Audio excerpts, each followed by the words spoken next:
Today, I have a big announcement if you missed my most recent post on the community tab of the YouTube page. We now have a Discord channel. The best thing about the Discord channel is that when you join, you automatically become a video tour guide yourself. That's right, you become a video tour guide.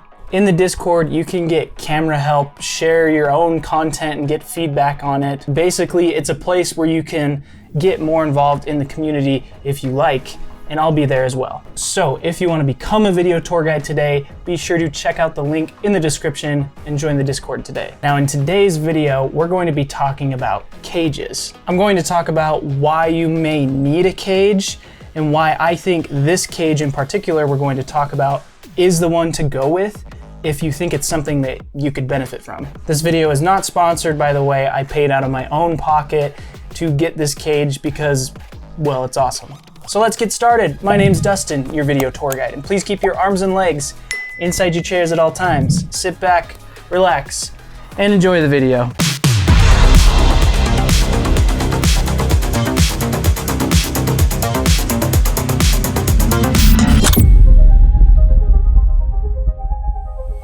I've mentioned this before in the past on a few videos, but I'm going to start following through with it. I do live streams on the YouTube channel, but to keep the streams from oversaturating the YouTube channel, I'm going to be streaming on Twitch and spending a lot of time in just chatting. So if you have questions or want to come hang out, be sure to go follow me there. There's a link down in the description. So let's get into the topic of this video, which is essentially why would you even consider or have a reason to buy a cage for a mirrorless camera? It's a pretty easy question to answer, but there is some other reasons as well. The biggest is to accessorize your camera. If you're going to be attaching a bunch of accessories to your camera, like an external monitor, a mic, or even an SSD to record to, a cage can make it much easier to be able to do that because it just adds a ton more mounting places besides the hot shoe mount on the top of your camera. This can also help with taking the stress of mounting something to your camera off of the body and put that stress on the cage.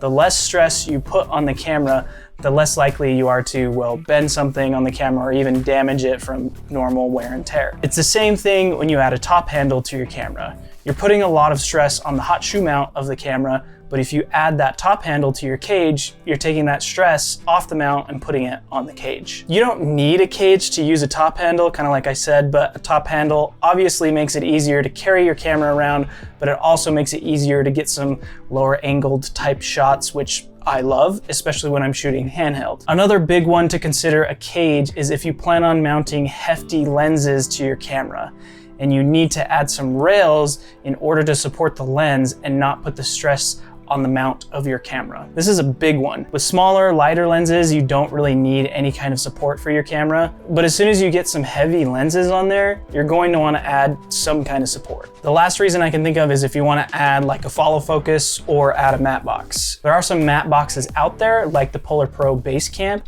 where you don't need to necessarily mount it on some rails because it's so light, but a lot of matte boxes out there, you're going to have to mount it to some rails to even use it, and the same goes for follow focuses. All right, now let's talk about why I think this cage system made by Kondor Blue is the best cage out there for mirrorless cameras and even cinema cameras, at least if they make a cage for that body that you're planning on buying it for. For me, I love gear that integrates seamlessly into my setup and adds the least amount of time to my setup and prep. I haven't used all the cages out there, but from what I have seen and used, most cages out there require you to use a hex key or some kind of tool other than a flathead screwdriver to attach and remove the camera from the cage. The Kondor Blue, on the other hand, makes this very seamless and easy.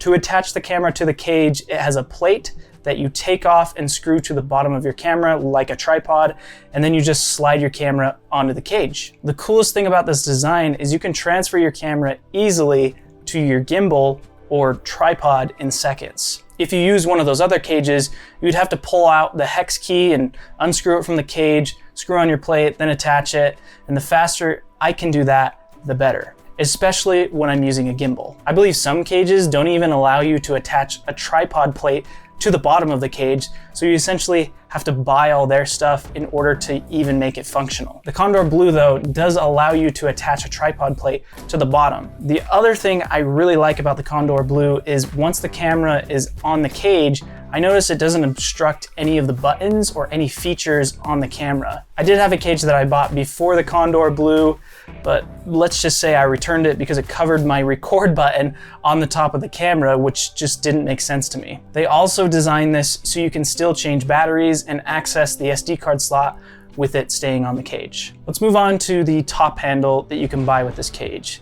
It's toolless and integrates easily with your cage, obviously, but the coolest thing about this top handle, I don't think any other top handle or cage has to offer, is a trigger record button on the top. You do have to attach a cable to the top handle and to your camera in order to get this to work, just so you're aware. And there's a little switch on the front of the top handle that you'll want to flip to P for Panasonic and S for Sony if you want it to work. I'm assuming for Blackmagic it would be B and Canon it would be C. So you have to look into what that is if you own one of those cameras and plan to buy this. The next addition to this setup is the rail system. There's some really cool things you can do with this setup as well. It has the same plate as the plate on the cage, so you could potentially slide your camera off the cage and then onto the base of the rail system, or you can mount the plate to the bottom of the cage and just slide the plate and cage off at the same time. They even give you the option to snap the plate in and out like this. It's a super cool design that I'm a really big fan of. This way you could potentially have your whole setup on this cage on a tripod, and if you want to move to handheld super quick, just give this lever a few turns and you can just pull your camera and cage off the rails, and once you need to put it back, just snap it on and lock it in place. The only tool that you have on this system is a tiny hex key that is basically integrated into the rail system with a magnet. And the only time you need to use this tool as well is to tighten this locking clamp on the cage or the rails. Once you set it up once though, you most likely won't be needing to use the hex key for a long time. The last thing I wanted to mention is the price. I've looked into other cages and the Kondor Blue is very fairly priced in my opinion. This whole setup I have right here cost me 300 bucks. This might sound like a lot, but all the cages that I looked at that came with this amount of stuff, or if you bought all the pieces separate, was about 300 bucks or more. For how functional this setup is compared to other systems, I think it is well worth the price. Kondor Blue also offers a bunch of other accessories out there on their website if you're looking to trick out your setup even more, or you could even just use some of the other accessories they have to offer. They did send me some of these accessories, but again, I purchased the cage and the rail system myself. I think that's all. I've been using this cage for a few months now, and I have really enjoyed my experience with it. If you have any more questions about the setup, or even just about camera gear in general, or maybe if I missed something, feel free to come pop into my Twitch stream when I'm live, or if I'm unavailable, I'm sure that there's some like-minded people in the Discord that would be more than happy to answer some questions or just chat. If you enjoyed this video, be sure to give it a triple thumbs up, and if you want to support the channel, be sure to check out some of the affiliate links in the description, which will give me a kickback if you buy some of the stuff off those links, or you can just support the channel just by hitting the subscribe button and the bell button to be notified of future uploads. In the meantime though, happy filming.